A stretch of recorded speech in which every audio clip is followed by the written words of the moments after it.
WB Meetup berbagi cerita dan inspirasi. Wah, masih ingat nggak sahabat WB dengan lagu Ibu Kita Kartini? Lagu ini sangat mengingatkan kita akan emansipasi wanita yang dikerjakan oleh Raden Ajeng Kartini. Udah lama banget sih, tapi apa yang dikerjakan oleh beliau sampai sekarang terasa buat kita para wanita. Hari ini di tengah-tengah kita ada dua wanita cantik, tambah saya deh jadi tiga ya. Ada tiga wanita cantik.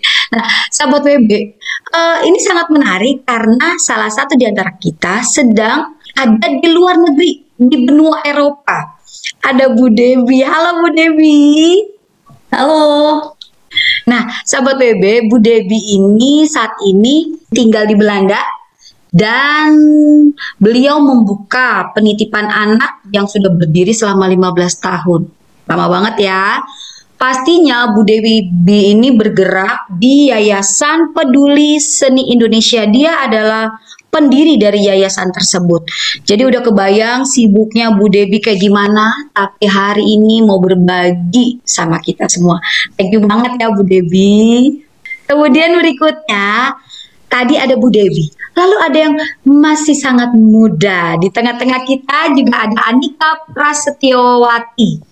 Saat ini Anika sedang kuliah dan ini jenjangnya mengerikan nih. Kuliah S3.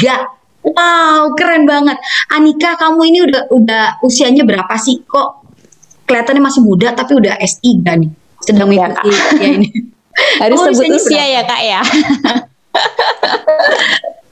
Ya, saya masih ya 29 tahun Kak ya. Wow, masih sangat muda. Dan sahabat WB, Anika ini saat ini sedang bekerja di lembaga penelitian yang terkait dengan kesehatan. Tergambar banget dong hari ini ada banyak wanita-wanita yang makin melakukan banyak hal-hal hebat di luar sana. Pastinya karena ada campur tangan Tuhan yang diawali juga melalui Ibu kita Kartini. Dan tema WB Meetup hari ini yaitu wanita lintas budaya. Nah, Bu Debbie, ini kan Bu Debbie ada di Belanda. Asli Indonesia kan Bu Debbie kan? Iya. Nah, Bu Debbie ini pakai baju cantik banget. Kebaya. Iya, kebaya dan disanggul. Ini gimana sih Bu? Kan Ibu ada di luar negeri kok Ibu masih tetap mau pakai kostum seperti ini?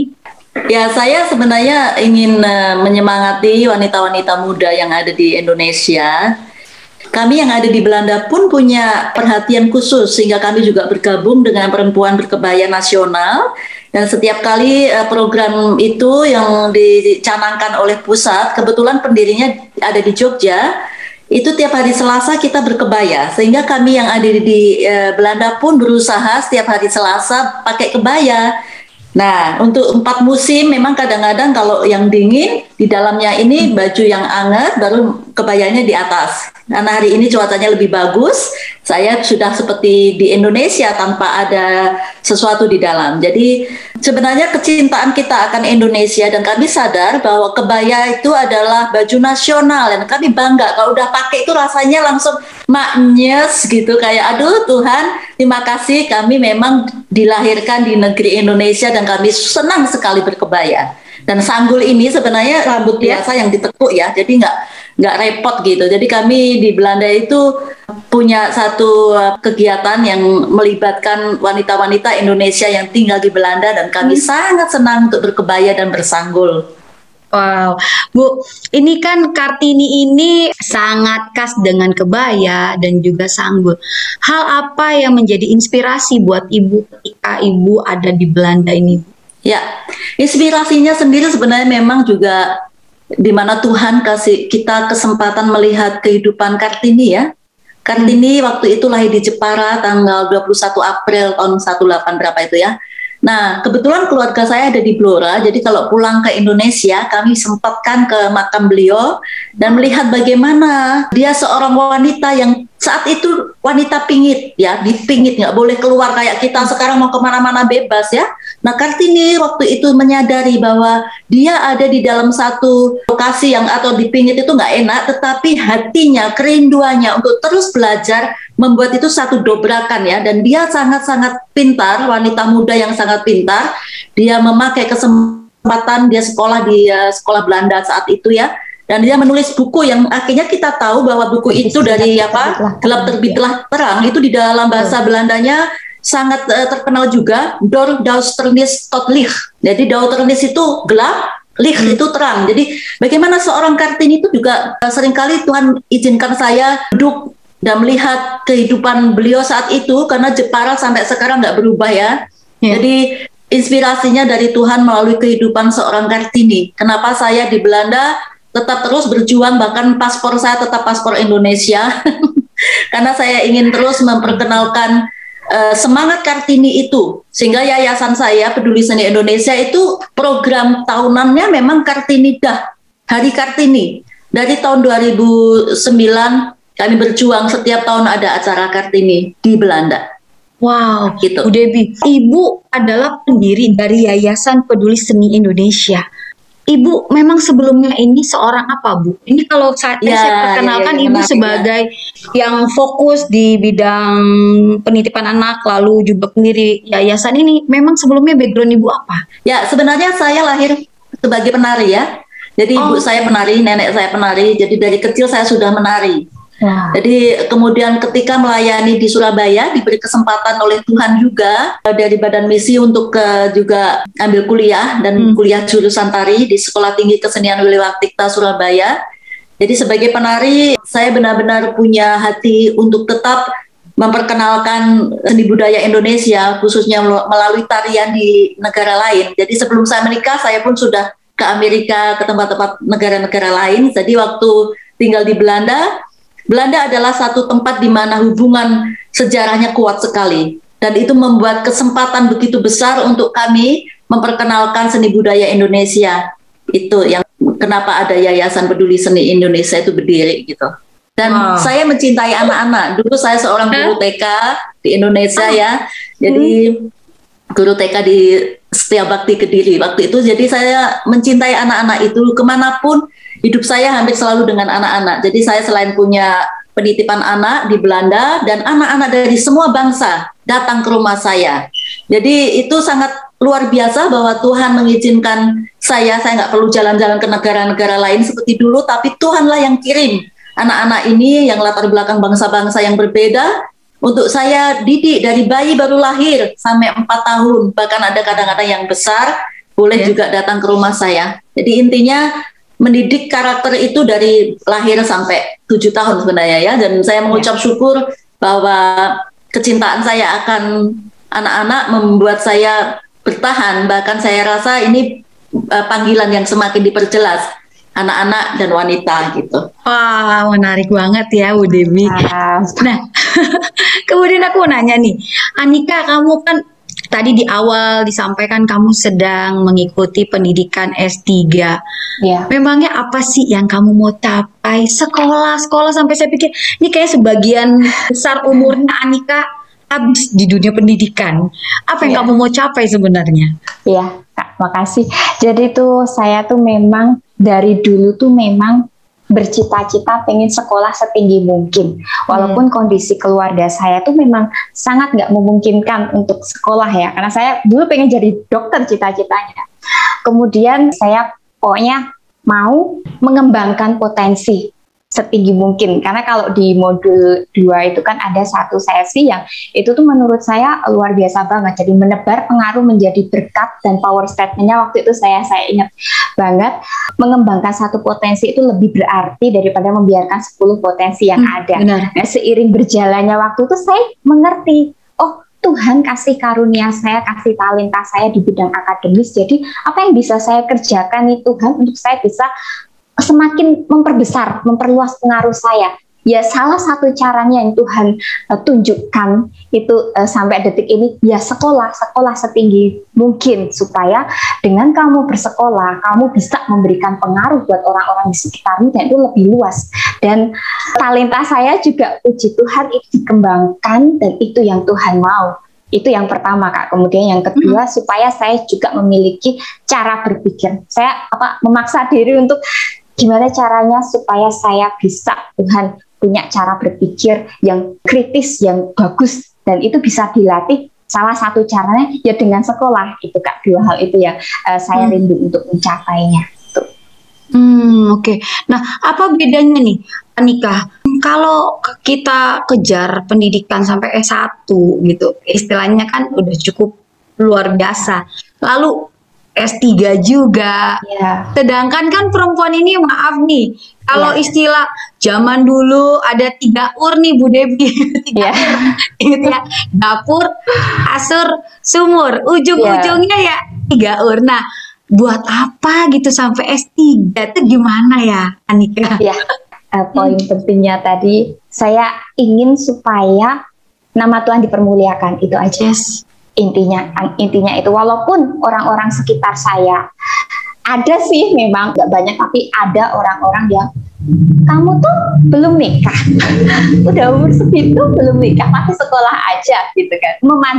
Memandang dari sisi yang menurut saya itu ya merendahkan seperti itu. Tapi saya tetap mau bilang nama Tuhan, walaupun orang lain di sekitar saya mungkin tidak mengerti, tapi saya tahu ini yang Tuhan atur dalam hidup saya, Tuhan pilihkan untuk hidup saya, dan saya mau kejar itu. Nggak peduli apa kata orang, tapi yang penting apa kata Tuhan yang jadi dalam hidup saya. Yes. Jadi kalau mau mengejar pendidikan, kejarlah setinggi mungkin dan lakukan semuanya untuk kemuliaan nama Tuhan. Wah, keren banget bisa berpikir. Ya.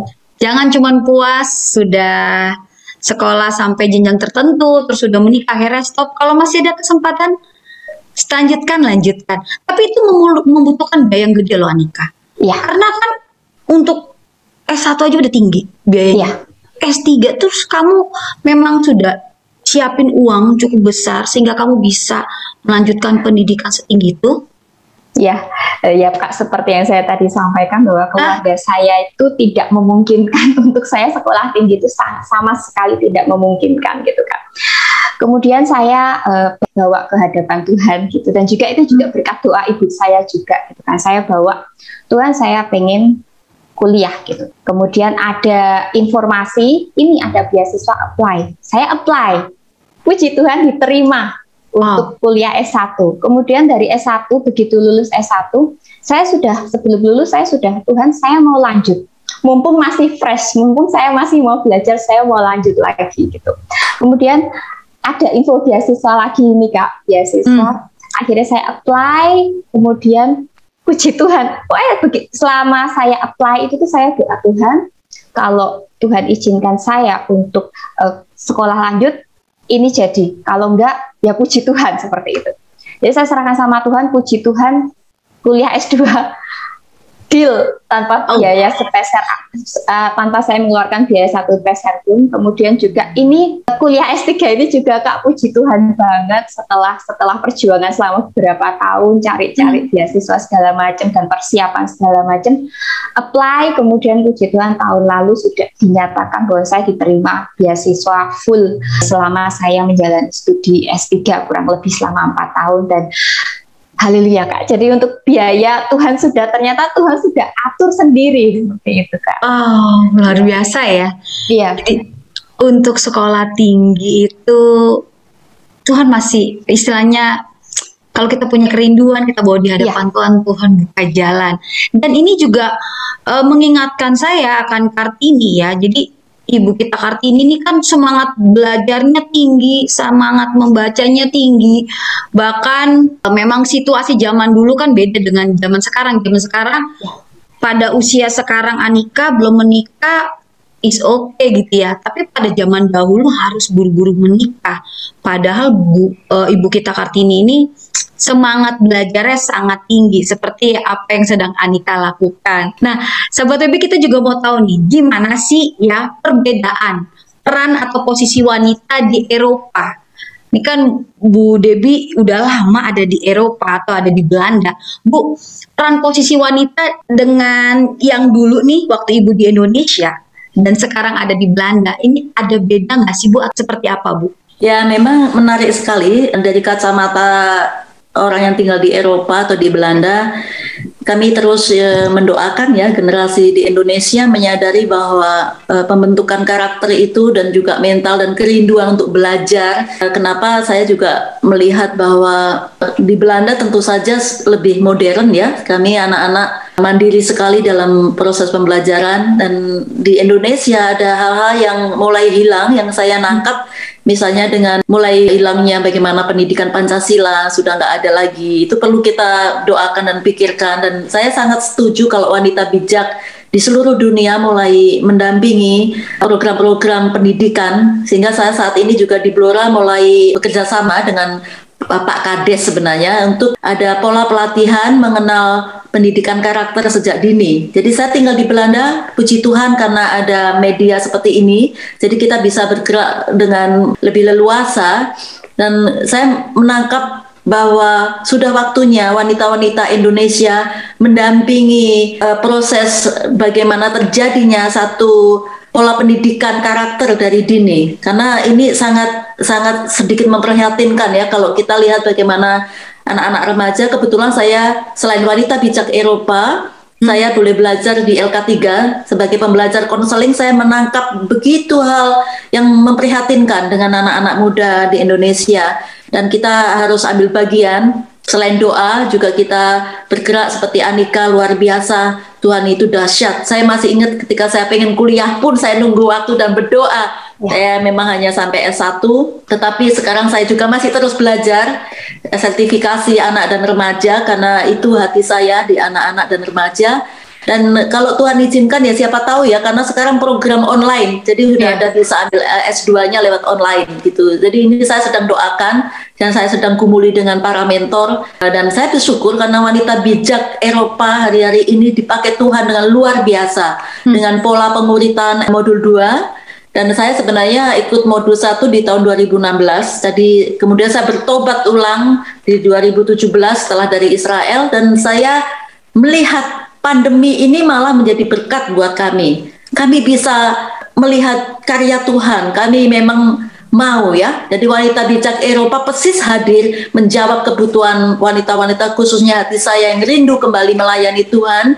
Dan dengan via Zoom itu, pola pemuritan wanita bijak ini menjadi efektif gitu. Dan saya sangat diberkati, bahkan setiap kali saya diizinkan ya dari peserta, kemudian jadi menti, kemudian mentor, itu bukan sesuatu yang gampang ya. Dan pembentukan karakter saya, dan saya melihat ada hal-hal yang Tuhan mau bicara.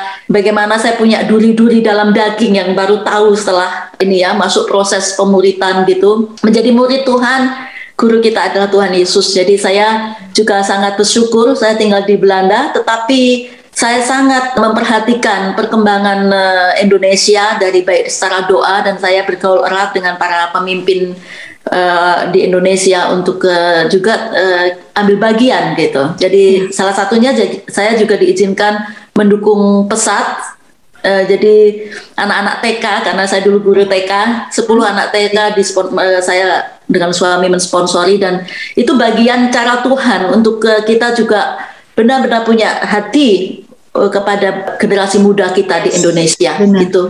Bu, ini kan kalau kita di Indonesia ini suka ada pemahaman kalau perempuan nih bolehnya kerjaan yang kayak gini-gini aja. Laki-laki tuh boleh kerjaan yang seperti ini. Ada pembatasan-pembatasan, Bu. Kalau di sana gimana, Bu? Ada pembatasan nggak untuk Ya, Belanda sudah negara maju ya. Ya.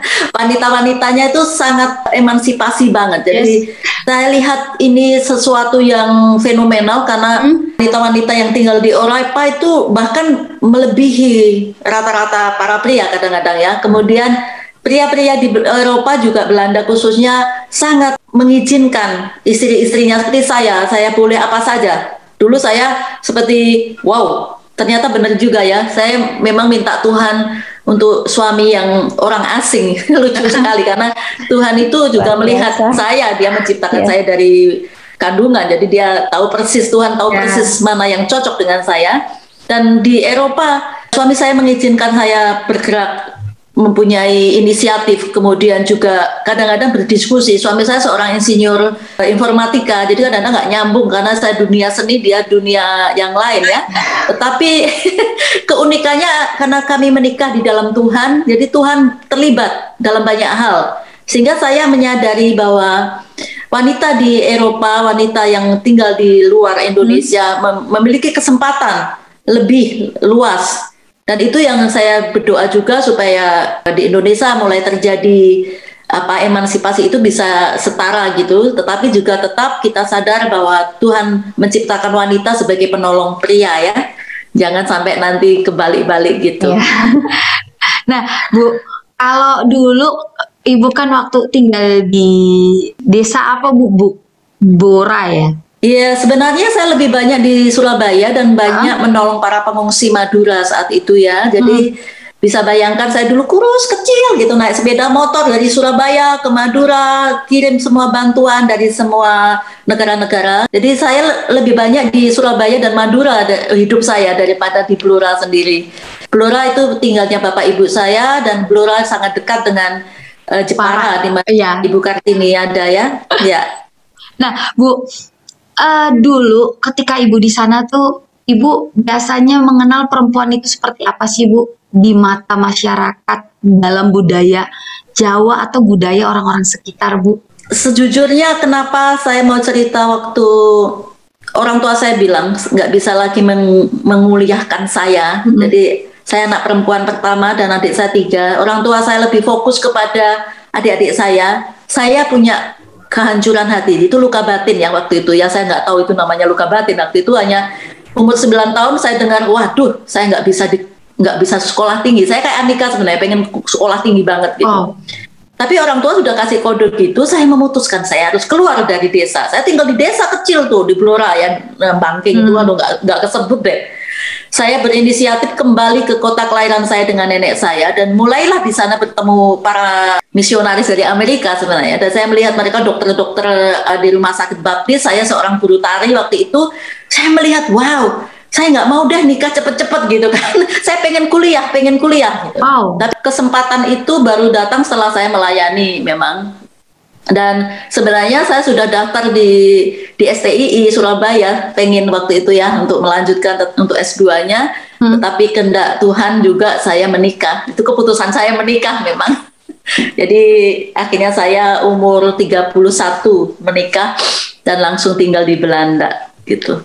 Oh, berarti sebenarnya dari sisi Bu Debbie pun punya semangat belajar sangat tinggi ya Bu.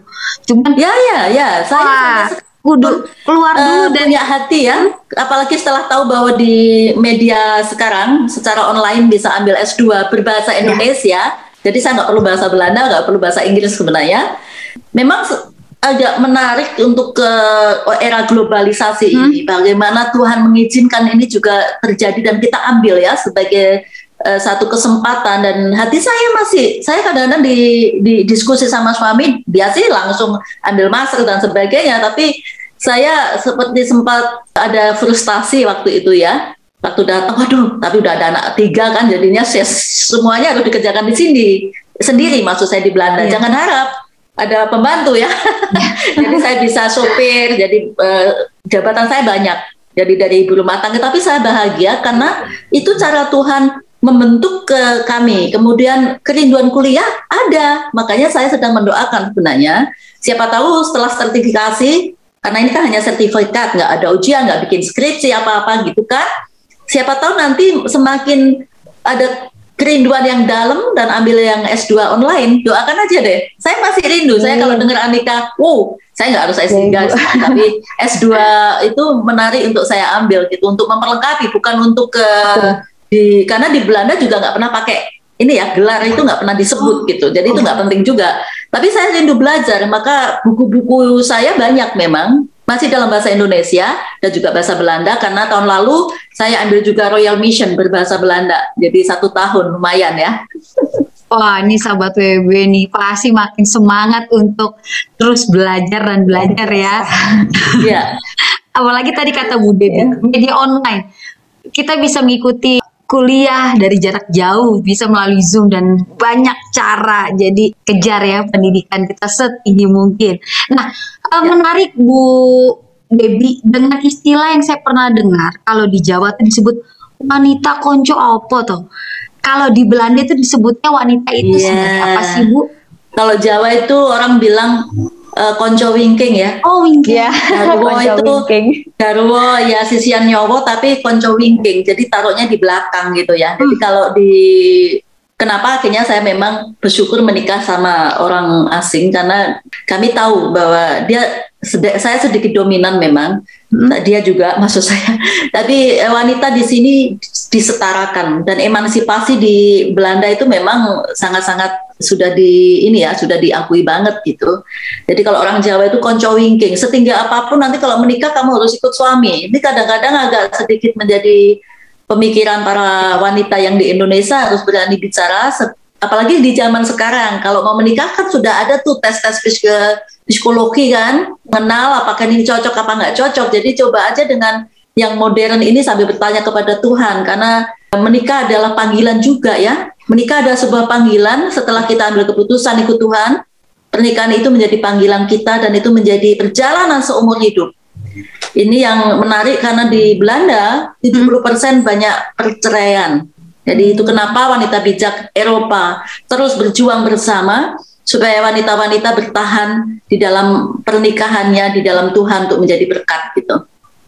Oke, berarti ini memang ada yang berbeda ya dari ketika Ibu masih di Indonesia atau di Jawa dengan ketika Ibu di Belanda, ada budaya yang agak berbeda ya Bu ya mengenai wanita. Tapi sejauh ini saya melihat dari budaya yang berbeda ini, pelayanan wanita bijak bisa hadir dan menjawab kebutuhan wanita-wanita.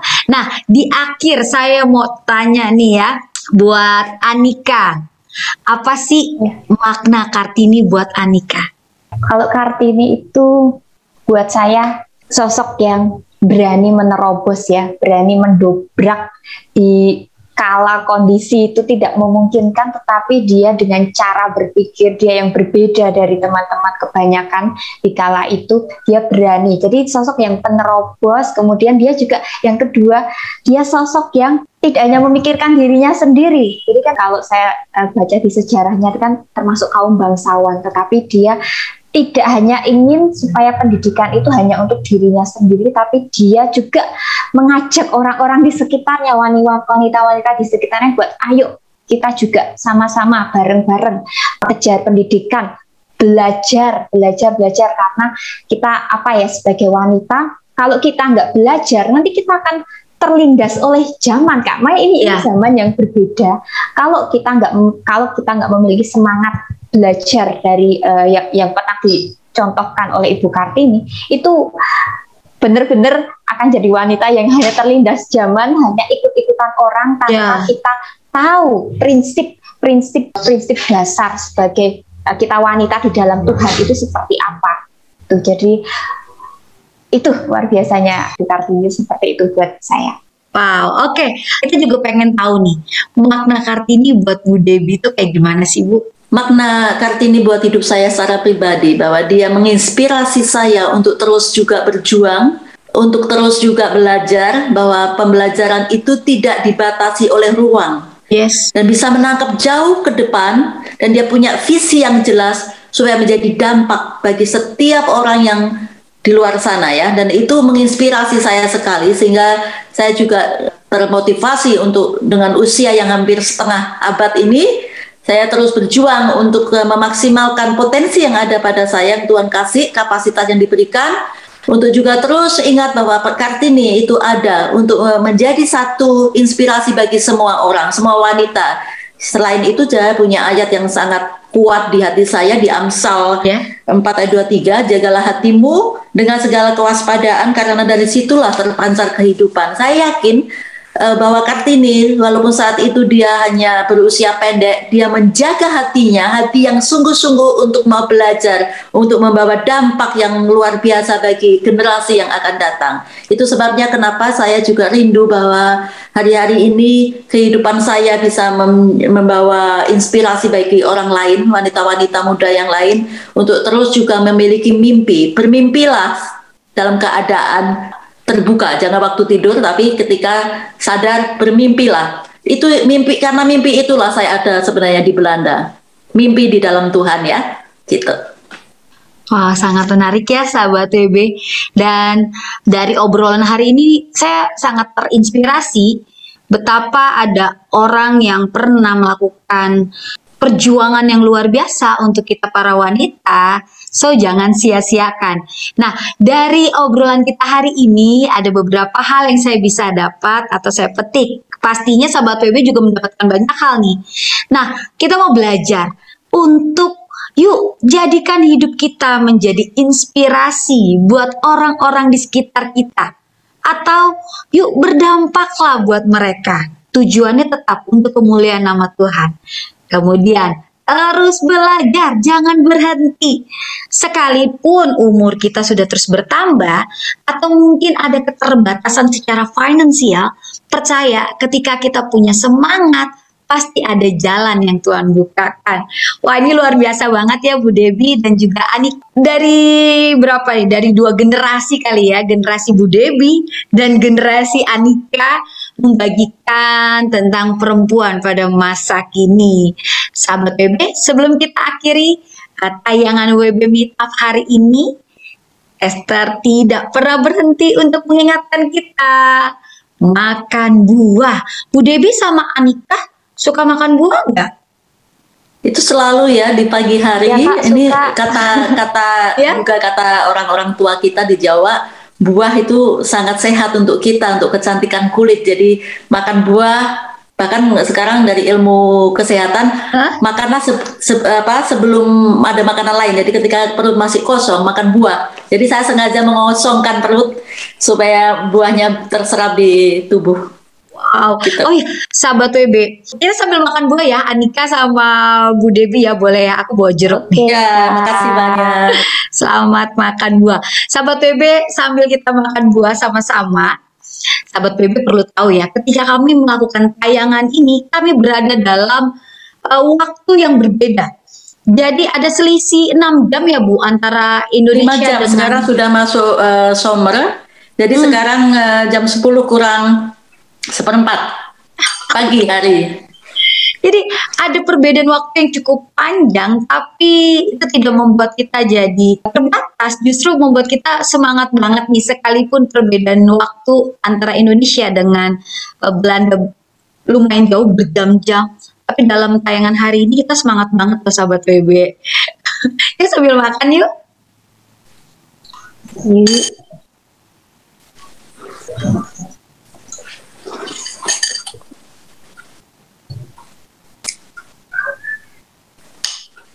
Wah, seru banget.